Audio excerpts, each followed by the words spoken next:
So after 2.5 years with Team Liquid, it looks like Doublelift, one of the best NALCS players to ever do it, is moving back to TSM just in time for the summer split. Team Solo Mid will bring back Doublelift, reuniting him with Biofrost and Bjergsen. And in more League of Legends news, the playoffs are over and we have winners for both spring splits, Cloud9 in NA and G2 in Europe. Cloud9 waited 6 years and they will hoist the trophy again. And Mad Lions made an absolute crazy comeback on the final map of Flashpoint Season 1 to both win the trophy and pull in a cool $500,000. He can't swing for it here. They do line up for it. Oh, and it's a $500,000 comeback for Mad Lions on Train. Outrageous. And one of the most controversial topics on Twitch is back in the spotlight after streamer Invader V told her chat that they should be subscribing to her if they're watching, and not having enough money, well, that's not an excuse. And it doesn't matter how broke you are. If you have time to watch Twitch, you have $10, truly. So last week, we were hearing rumors that Doublelift might be leaving Team Liquid, and then earlier this week, we actually got a report that he's leaving Liquid for none other than TSM. Yeah, I mean, first we heard Travis Gafford saying that Liquid was looking to shop his contract, and now ESPN is saying he's going back to TSM, which is, I mean, at least a little awkward given how he left. Damn, there's trash all over the place. What's interesting here is two things, right? So Doublelift said this spring he had no motivation because he felt like the spring split didn't mean anything. And in the past, he said he's had a lack of motivation when he's felt like the competition for him just isn't there. Right. But yeah, right. So now he has two of those things, right? The summer split means a lot in terms of teams qualifying for Worlds. And now he has competition in Cloud9 who've absolutely dominated the NALCS this split. So the question to me is, what kind of Doublelift are we going to get if he does go to TSM? Yeah, I mean, now more than ever, it seems like it should be easy to get up and compete in the LCS. Cloud9 being as good as they are, and I mean, this guy really is hungry to do well at Worlds. So maybe this split with Liquid after 4 championships in a row is going to be good for him. You know, maybe we'll see that motivation come back next split. Sticking with League of Legends news, we have both results from the LEC and the LCS Spring Split Finals. Cloud9 dominated FlyQuest, and G2 predictably swept Fnatic. Cloud9 waited 6 years and they will hoist the trophy again. For all 5 players, the first time in their careers, the Nexus falls, Licorice deals the killing blow, and Cloud9 win the 2020 LCS Spring Split. And claim in the end their 7th title, matching the record set by Fnatic. 7 titles for G2. Yeah, I mean, I think we had the results you'd expect going into the weekend. Cloud9's obviously had kind of a historic season, and G2 have been so consistent over the past few years in Europe. What's cool to me about Cloud9 in particular is that this entire split, it seems like they really used the offseason to their advantage, right? We saw Vulcan and Sven boot camping in Korea like mad, and to me it just felt like they really had their identity locked down as soon as they came into the split, where it seemed like a few other teams like EG, for example, it took them a couple weeks to kind of catch up and get the ball rolling. Yeah, I mean, they were certainly, undoubtedly, the best team in NA this year. And I mean, you can't really write a better redemption arc than Sven. Going to TSM and being, honestly, like one of the laughing stocks of the league, and now coming back and proving that he can compete at that high level again, it's a pretty awesome story. Yeah, exactly. And I mean, it's Cloud9's first LCS championship in 6 years. That's pretty cool, man.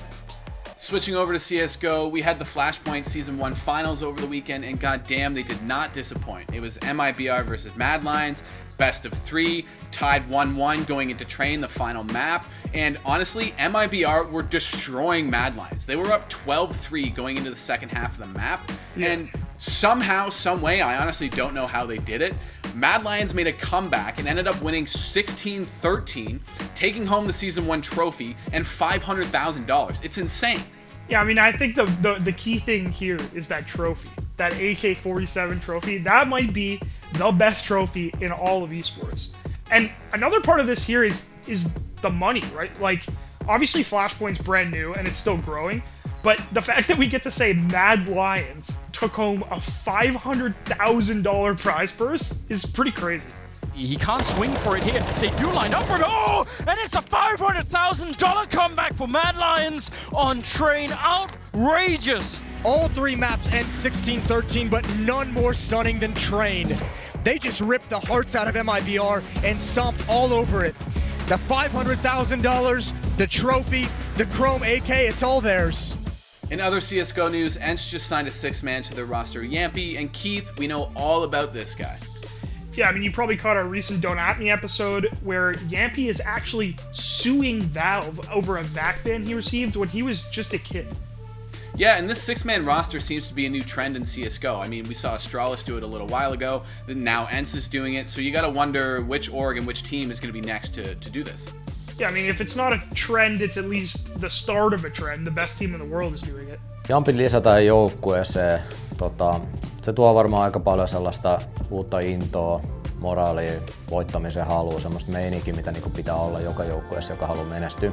So Keith, the controversy at the heart of this next story has been a topic of conversation for the last couple of months on Twitch, right? Namely the idea that streamers are saying their Twitch chat should be subscribing to their channel, and they almost feel like the chat is obliged to do it. And again, this kind of came up this week. Yeah, I mean, you've probably seen this clip, and if not, we'll play it for you in a second. There's a streamer called Invader V who was saying to her chat, you know, you should be subscribing to support my content, and it's not enough to just not have the money, because somehow if you're watching on Twitch, that means that you definitely have the money, and if you don't think you do, you should go get a job or something. But a sub is $5. At maximum, in whatever your currency is, it's maybe $10. And it doesn't matter how broke you are, if you have time to watch Twitch, you have $10, true. So being like, I'm broke, I can't afford to sub, that doesn't really track. What you mean to say is, I'm so irresponsible with my money, I can't support the entertainment that I enjoy. So my immediate thought coming out of this, regardless of which side you land on in terms of the debate, was just, why would you even touch this? Why would you even bring this up as a topic of conversation? You know people are gonna get pissed. So yeah. I don't know what she was thinking there.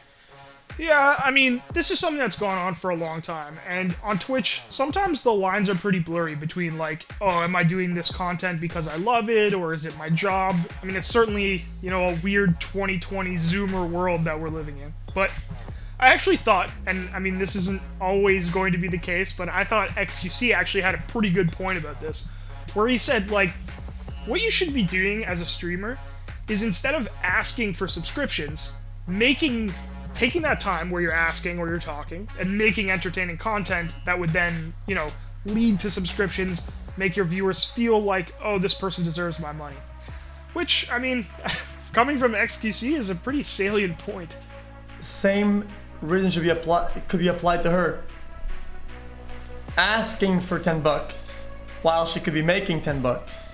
See, when people say that there's like a big disconnect or whatever, and they're like, oh dude, all these new people coming to Twitch and the content's different, they don't mean the content, they mean this. See, that's very disconnected. Look, I get that there's two sides to this argument, it's obviously complicated. And at the end of the day, as a small streamer, you know, let's say you have 500 viewers, there's always going to be something you can do to up your content and get 200 more viewers per stream.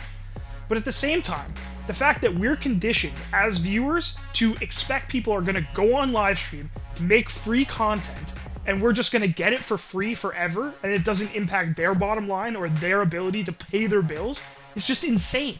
This is obviously a complicated situation, and I think, Keith, the point you just made was what Invader V was trying to say on stream. She just didn't come off in the best light, you know? But in that clip, I expressed opinions that I do not hold at all.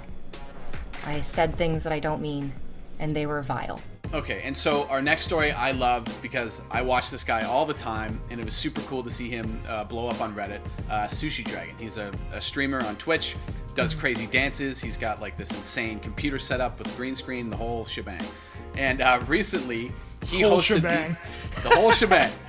And recently he hosted the LCS after party with DJ Y2K, and dude, it was insane. Dragon Ball.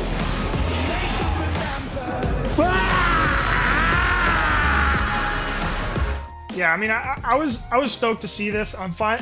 It's good to finally see you know, a big esports party that didn't have some corny mainstream celebrity like DJ Khaled. Shout out DJ Envy in the building. Let's go. So, okay, here's Keith, when you and Colin were going back and forth about the Invader V thing, like before we actually decided to take that take, I was just staring into the camera eating these fucking chocolate espresso beans like a psychopath. What are we talking about? So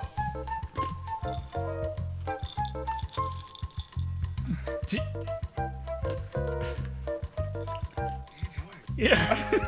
This is not an N board, dude.